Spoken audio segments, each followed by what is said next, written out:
She screamed I didn't belong here. The HOA president called me trash the very first time I stepped onto my grandfather's land.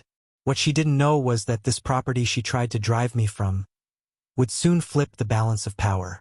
Because today, I'm her landlord. I'm Daniel, a blue-collar contractor from Savannah. After years of scraping by, I finally inherited my grandfather's old farmland. 25 acres of quiet woods, a weathered farmhouse, and the kind of silence you don't get in the city. This wasn't just dirt and timber. This was family legacy. My grandfather built that farmhouse after returning from war.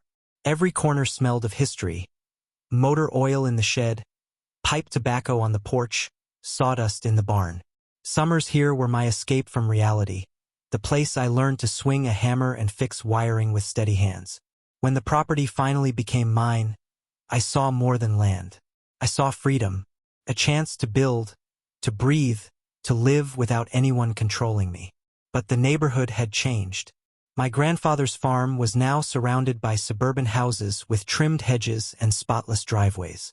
And at the center of it all was Brenda, self-appointed queen of the homeowners association. I wasn't just the new guy. In her eyes, I was the intruder, the problem, the one blemish on her perfect kingdom. And she was about to make sure I knew it. It started the very first morning I began clearing brush. The sound of heels on pavement cut through the cicadas.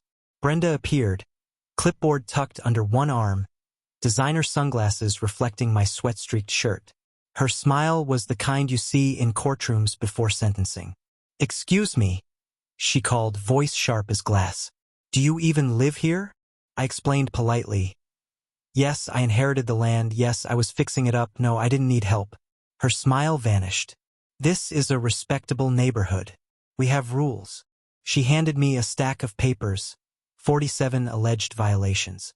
Peeling paint, overgrown grass, gravel driveway. Each came with a $500 daily fine. The paper smelled of fresh toner, like she'd printed it an hour ago. "There's no HOA here," I said, confused. "This property predates your subdivision." "Things change." She cut me off. "Maybe you'd be more comfortable somewhere else." That word, comfortable, felt like a slap. She didn't just want me gone. She wanted to erase me. Behind her stood her husband Preston, chest puffed out like a bouncer, and two neighbors scribbling on clipboards. It wasn't a warning. It was a declaration of war. And Brenda thought she'd already won. The next weeks became a circus. Anonymous complaints flooded county offices. Code enforcement showed up, confused to find a septic system inspected only months earlier.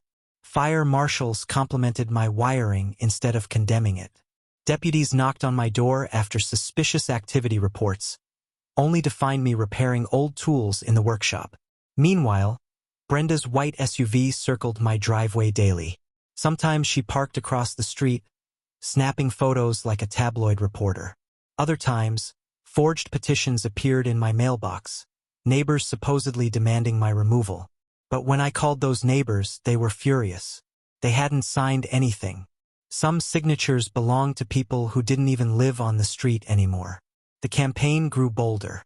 Letters accused me of drug dealing. Rumors spread that I'd stolen the property through fraud. Brenda painted me as a menace poisoning her kingdom.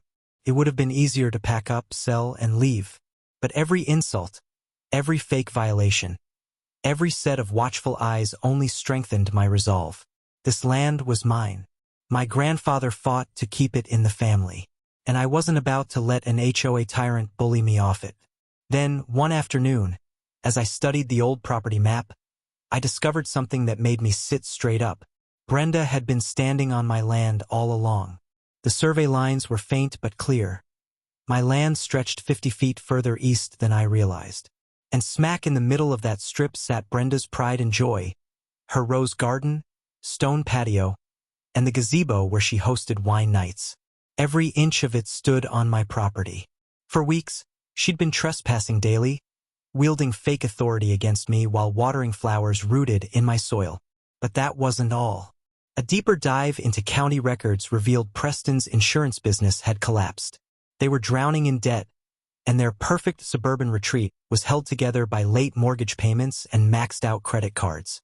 The woman screaming about property values was clinging to hers by a thread. My mind buzzed like an overloaded circuit. If they lost the house, it would go to foreclosure.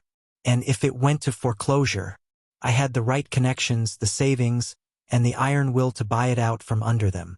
For the first time since she arrived with her clipboard, I felt something shift. Karen wasn't invincible. She was vulnerable. And suddenly, I wasn't just defending my inheritance. I had the chance to turn the tables. But I knew better than to rush. This wasn't about revenge, it was about patience. And patience, my grandfather used to say, makes diamonds out of pressure. So I kept recording, documenting, and waiting, because the trap Brenda was building for me was about to snap shut on her instead.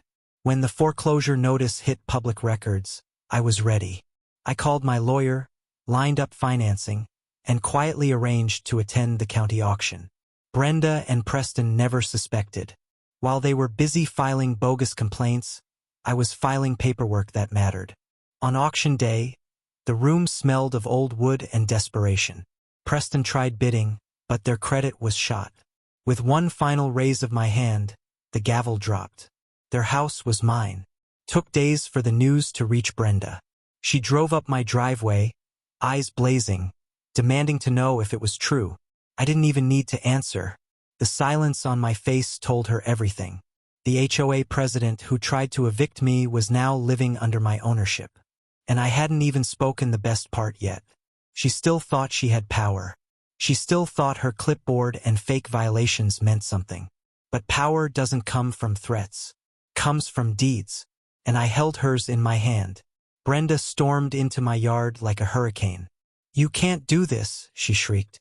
"I'll have you thrown out." I held up the deed. Her voice faltered. "This is my land," I said calmly. "And now it's your house too. Which means, Brenda?" I paused, savoring the moment. "I'm your landlord." Her face drained of color. The clipboard shook in her hand. For the first time since this nightmare began, she looked small. She tried to bluster, but the words came out as stammers. Her threats had no weight anymore. The queen of the HOA had become a tenant, and I had no intention of playing by her rules.